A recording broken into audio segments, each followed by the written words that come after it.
want to be loved from as many people as possible. But truth is, I'm not really a good person.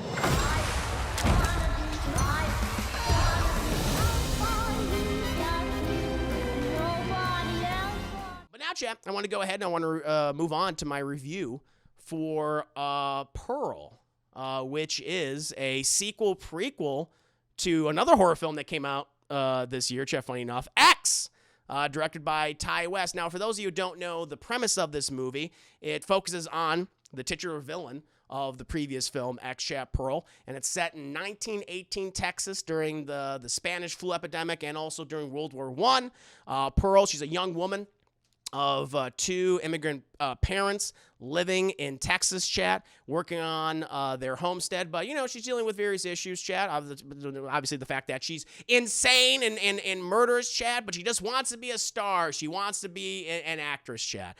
You know, before I kind of go into my overall thoughts, I have to say, first of all, I think it's just really cool that you have a filmmaker that releases a new film and a sequel prequel to that film within the same year. One, I just that to me just shows like a lot of confidence and a lot of passion in an idea, and I kind of find that. I mean, I do. I find that very, very inspiring. I can't think of like another horror filmmaker that has done that. You know, I know that maybe like straight to VOD releases, sure, but you know, the quality's not that great. Like this kind of stands out. This is like very unique to me, chat. Also, you know, I didn't do a review for X earlier this year, but I did have it on my favorite movies of 2022 so far.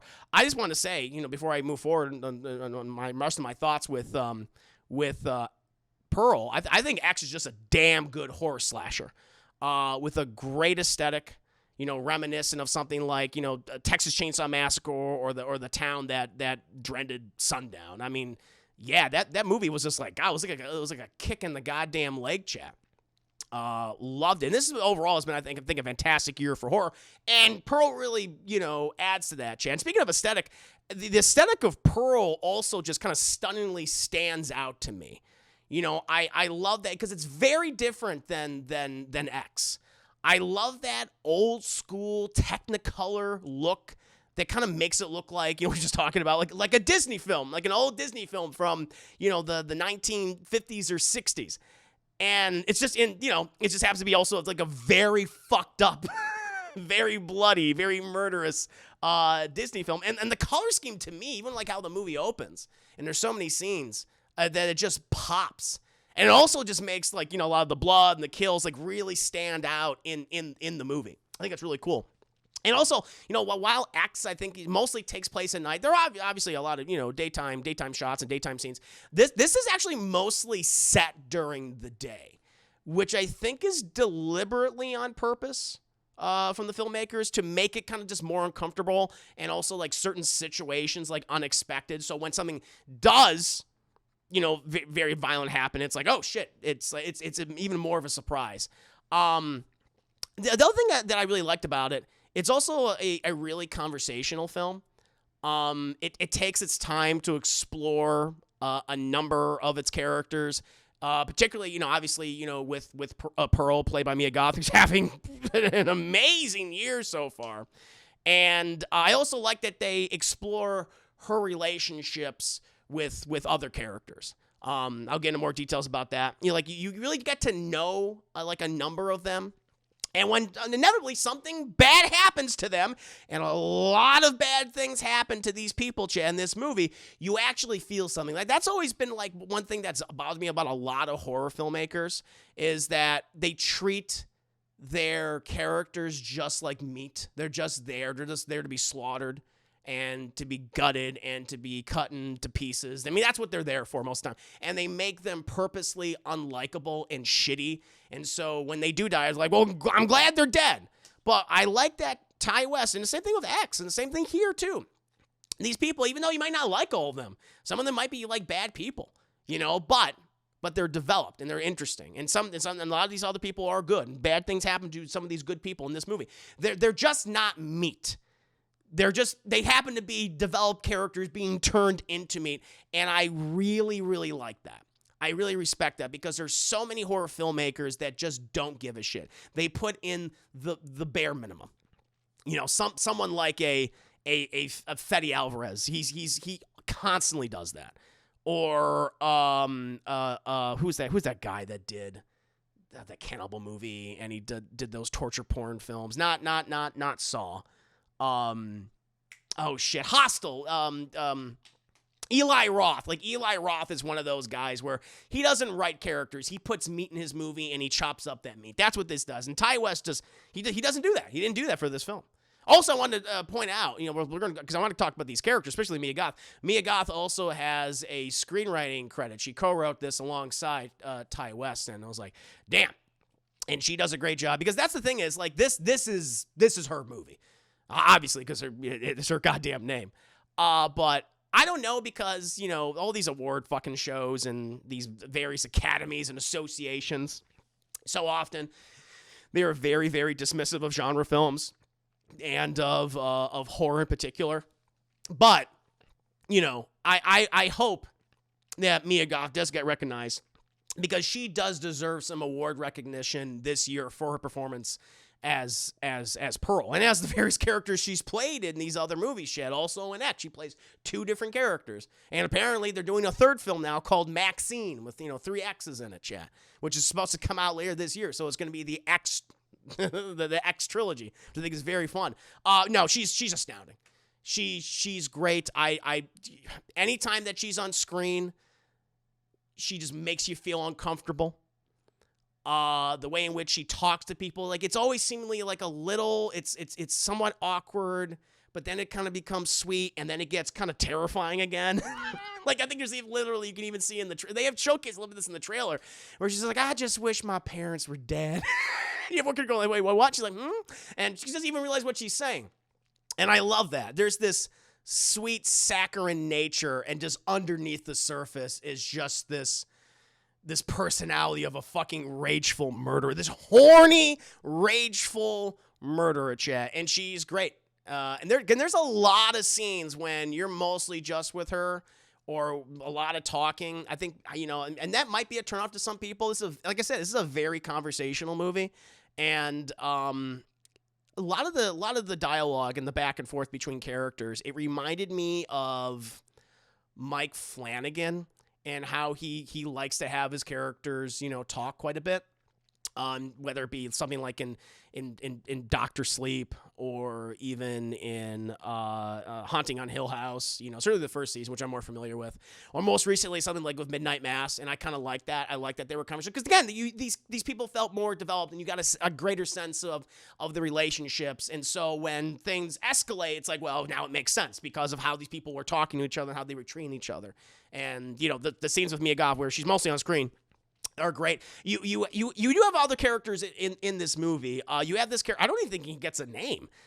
They might have mentioned him, but I just know him as he's the projectionist, because she starts going to these films because she wants to get, like, away from her life. Like, her husband is fighting in World War I, and that relationship's kind of rocky already.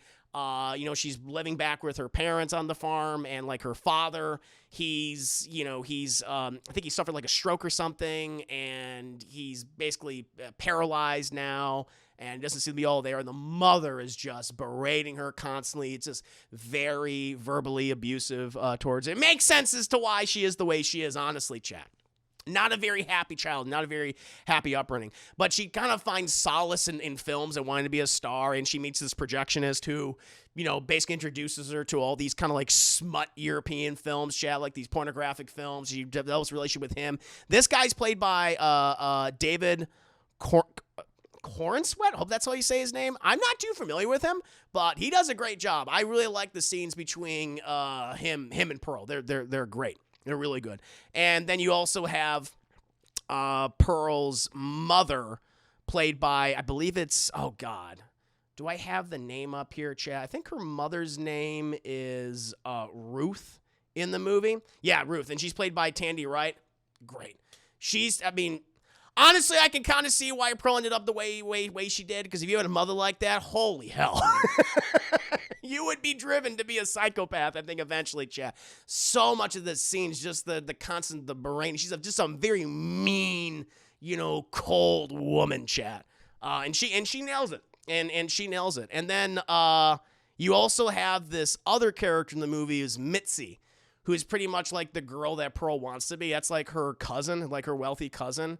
And they both have like these dreams of, being a star and being in show business and stuff. And like Mitzi, she clearly has the talent, whereas, Pearl maybe does not.